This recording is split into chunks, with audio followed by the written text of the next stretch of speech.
Industries తరఫునగా మన రాష్ట్ర ముఖ్యమంత్రి గారికి ధన్యవాదాలు తెలుపుకుంటున్నాం. ఎందుకనంటే ఈరోజు మొదటిసారిగా దాదాపు అంటే గతంలో కూడా చెప్పినట్టుగా ఈ యొక్క ఇన్సెంటివ్స్ ఏవేవి ఉన్నాయో అవన్నీ కూడా మనం ఇలాంటి కష్టకాలం టైంలో ఖచ్చితంగా మనం ఎంఎస్ఎంఈస్కి ఆదుకోవాలని చెప్పి ఆయన ఎన్నోసార్లు మా చేత అంటే వర్క్షాప్ పెట్టి దాని తర్వాత రివ్యూస్ కూడా చేయటం జరిగింది.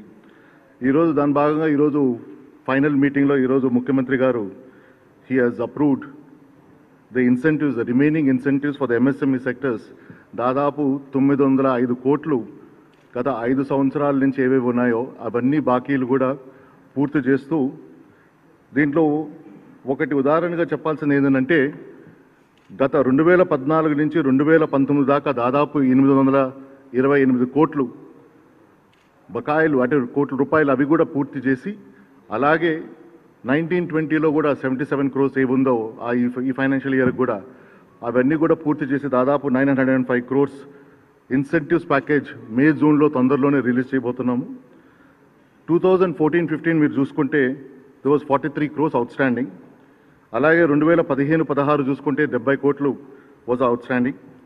2016-17 చూసుకుంటే 195 crores వాజ్ అవుట్స్టాండింగ్. 2017 and 18 చూసుకుంటే 207 crores was outstanding.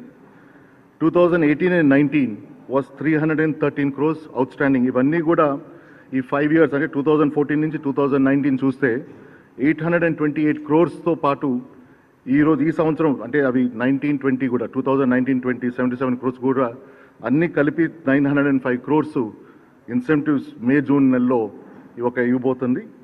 ముఖ్యంగా మనకి ఎంఎస్ఎంఈ సెక్టర్సే కాకుండా దాదాపు మనకి మిగతా వెరీ ఇంపార్టెంట్ సెక్టర్ కూడా వచ్చి మనకి టెక్స్టైల్ ఇండస్ట్రీస్ కూడా దాదాపు 5 సంవత్సరాల నుంచి కూడా దాదాపు 1,085 crores బాకీ పడి ఉన్నాం మనం. ఇవి మనం తొందరలోనే అంటే నిన్న మన కేంద్ర మంత్రి గారు స్మృతి ఇరానీ గారితో మాట్లాడి వాళ్ళు తొందరగానే national government of India is going to come out with package కాబట్టి ఆ ఇన్సెంటివ్ ప్లస్ ఆ రిలీఫ్ ప్యాకేజ్ చూసిన తర్వాత state government will assess the package. దానికి కావాల్సిన స్టాప్ గ్యాప్ అరేంజ్మెంట్స్ ఏవి ఉన్నాయో అవన్నీ కూడా తీసుకొని అంటే టేక్ ఇట్ ఇంటూ కన్సిడరేషన్ తీసుకొని తొందరలోనే ఈ టెక్స్టైల్ ఇండస్ట్రీస్ కూడా ఈ యొక్క పూర్తిగా చేస్తామని చెప్పి కూడా చెప్పడం జరిగేది. దీంతో పాటు ఈ కోవిడ్ క్రైసిస్లో మీ అందరికీ తెలుసు ఈ యొక్క ఇండస్ట్రీస్ ఏ విధంగా ఇబ్బంది పడతా ఉన్నాయో దానికి కావాల్సిన రిలీఫ్ ముఖ్యమంత్రి గారు మనం ఇన్సెంటివ్సే కాదు తప్పనిసరిగా వాళ్ళకి నడపాల్సిన బాధ్యత కూడా మనది ఉంది కాబట్టి వాళ్ళకి కావాల్సిన ఇన్సెంటివ్సే కాకుండా ఎనీ అదర్ రిలీఫ్ కూడా మీరు ఆలోచించి చేయమనిలో one of the proposals that he has cleared is that ఈ ఫస్ట్ క్వార్టర్ ఏది ఉందో ఏప్రిల్ మే జూన్ క్వార్టర్లో ఏది ఉందో complete waiver of minimum demand charges of electricity to the MSMEs దీని ద్వారా దాదాపు 188 crores అంటే పూర్తిగా వేవర్ చేయబోతుంది అనమాట. అలాగే పెద్ద ఇండస్ట్రీస్కి వచ్చేదలికే డిఫర్మెంట్ ఆఫ్ ఫిక్స్డ్ ఛార్జెస్ అంటే deferment of this minimum charges కూడా మేము వీఆర్ కన్సిడరింగ్ ఫర్ 3 months. దానికి అంటే దానికి ఉన్న ఇంట్రెస్ట్ ఏ ఛార్జెస్ వస్తాయో అవి government of Andhra Pradesh is going to bear that interest also. అవి వచ్చి దాదాపు 18 కోట్లు will be the interest that the burden will be bearing. ఈ 2 నిర్ణయాల వల్ల దాదాపు మైక్రో ఇండస్ట్రీస్ దాదాపు 72,531 industries 24,252 industries employing almost close to about 9 lakhs people direct beneficiaries కాబోతున్నారు. అలాగే రేపు రాబోయే రోజుల్లో పోస్ట్ కోవిడ్ క్రైసిస్లో తర్వాత వీళ్ళకి కావాల్సిన ఇంకొక హెల్ప్ కూడా ముఖ్యంగా ఎంఎస్ఎంఈస్ కూడా కావాల్సింది ఏంటంటే ఎస్పెషలీ ఈ స్మాల్ మైక్రో యూనిట్స్ ఏవి ఉన్నాయో వాళ్ళు వర్కింగ్ క్యాపిటల్కి జనరల్గా వాళ్ళు మార్కెట్లో వెళ్ళి పెద్ద ధర అంటే బేసిక్గా మనీ లెండర్స్ దగ్గరనో లేకపోతే మిగతా దగ్గరలో తీసుకొని లేనిపోని ఇంట్రెస్ట్ బర్డెన్ భరిస్తూ వస్తుంటారు. అవి కూడా మనం ముఖ్యమంత్రి గారు దాన్ని కన్సిడరేషన్లో తీసుకొని 200 crores ఆయన దాదాపు 200 కోట్లు వర్కింగ్ క్యాపిటల్ బెనిఫిట్ కూడా ప్రొవైడ్ చేయబోతున్నారు అనమాట ఈ స్మాల్ మైక్రో ఇండస్ట్రీస్కి కూడా.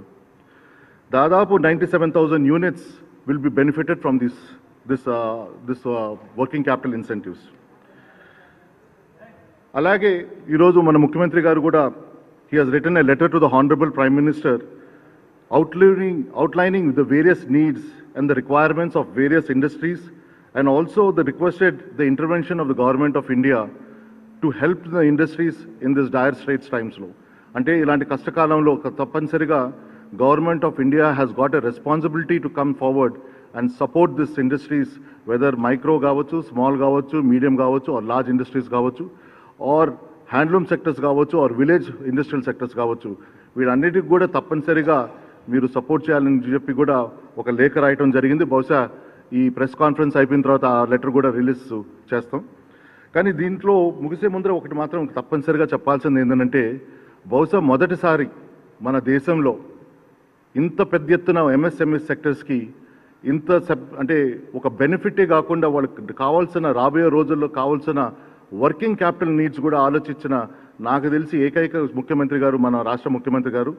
తప్పనిసరిగా he is going to be championing this MSME sectors not only in the state but in the country also అని అనిపిస్తుంది. అందుకే మళ్ళా కూడా మా ఇండస్ట్రీస్ తరఫున, మా ఇండస్ట్రీస్ డిపార్ట్మెంట్ తరఫునగా, అలాగే మా ఇండస్ట్రీస్ తరఫునగా మళ్ళీ కూడా మా ముఖ్యమంత్రి గారికి ధన్యవాదాలు తెలిపి సెలవు తీసుకుంటున్నాను. Thank you. Yeah AMT you want to discuss that?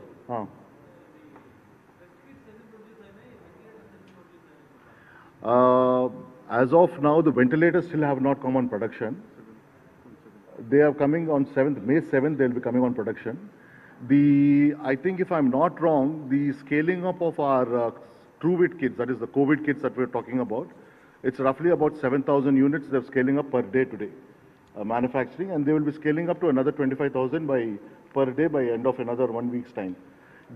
One of the reasons దానికి ఎందుకు హ్యాంపర్ అయిందనంటే, కొన్ని components which were suppose to be imported from United states, ఈ యొక్క ట్రేడ్ అంటే బహుశా ఈ ఫ్లైట్స్ లేక one of the reasons was that we were not able to import those components. So that is the reason why this production has come down a little bit. But the embassy, that is the US embassy, recently we reached out to the US embassy, and the ambassador has promised that whatever components are required, that they'll be able to airlift it and supply to the matrix zones. And also we have supplied about 7,000 odd thermal units also to the government of AP.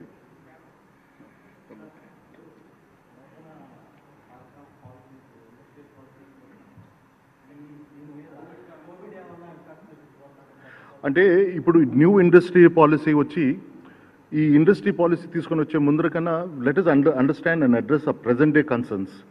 ఈరోజు కావాల్సిన industries కావాల్సిన concerns ఏమున్నాయో అవి మనం address చేయడంలో we want to take that as a priority అన్నమాట. అందుకని industry policies ప్రస్తుతానికి మనకు ఉండే పరిస్థితుల్లో ఎలా ఉందనంటే, మీ అందరికీ కూడా తెలుసు, ది ఇన్వెస్ట్మెంట్ సైకిల్ అనేది అన్లెస్ ఈ ఒక వ్యాక్సినేషన్ మనకు వచ్చేదాకా కొత్త ఇన్వెస్ట్మెంట్స్ కానీ కొత్త ఇన్వెస్టర్స్ వచ్చేదానికి కొంచెం టైం పడుతుంది. ఇప్పుడు for example the units that have moved out of China have been able to move towards Vietnam and some other countries. ఏంటంటే అక్కడ పూర్తిగా they have been able to take away this virus, అక్కడ they have been able to eradicate that. But they also have a problem ఏంటంటే, ఈ యొక్క new investors వచ్చినప్పుడు, new what you say transgression of migrants వచ్చినప్పుడు ఒక అవకాశం కూడా ఉందంట, మళ్ళీ పెరిగే అవకాశం కూడా ఉంది. అందుకని our policy right now is first sustain, అంటే మనకు ఉండే ఇండస్ట్రీస్ని పూర్తిగా సపోర్ట్ చేస్తూ, తర్వాత we'll create an environment for the new industries to come in and full fledged furnish చేయాలన్నమాట.